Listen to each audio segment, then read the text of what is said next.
1 साल बीत चुका था। ढोलकपुर वापस शांत था। गांव के लोग फिर से खुशी से जीने लगे थे।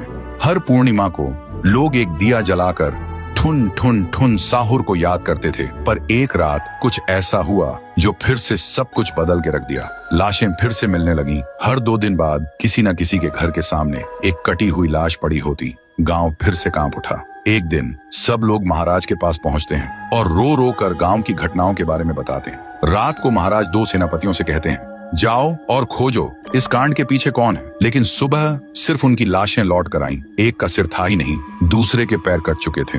महाराज समझ गए कुछ तो लौट आया है, कुछ जो सिर्फ मौत का खेल खेल रहा है। और फिर कहते हैं, अब इस जंग का सामना मुझे ही करना होगा। उसी रात महाराज चुपके से गांव में आते हैं और एक पेड़ के पीछे खुद को छुपा लेते हैं। और ठीक रात के 2:30 बजे अचानक कहीं से धुआं छा जाता है और उस धुएं के अंदर से एक आवाज आती है,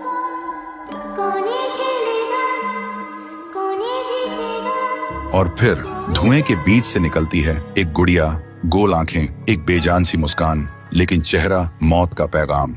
वो गुड़िया एक घर के गेट तक जाती है और बच्चों जैसा एक गाना गाने लगती है। उसके गाने की आवाज सुनकर एक आदमी बाहर आता है और अगले ही पल वो गुड़िया उसका सिर चबा जाती है। वो आदमी तड़प तड़प के वहीं जमीन पर गिर जाता है। महाराज सब कुछ देखते हैं। उनकी आंखें भर जाती हैं। उन्हें समझ आ जाता है इसके सामने जाना मतलब खुद का अंत लिखना है। अगली सुबह गांव के लोग इकट्ठा होते हैं। महाराज कहते हैं, ये पिछले भूत से भी ज्यादा डरावनी है।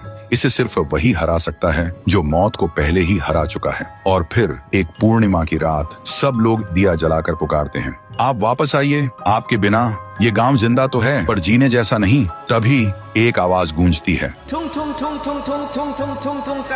और उसी देह की आग से एक जलता हुआ पेड़ बनने लगता है और उसी पेड़ में से ठुन ठुन ठुन साहुर निकलता है। तभी फिर से वही धुआं छा जाता है और उसके साथ ही एक आवाज।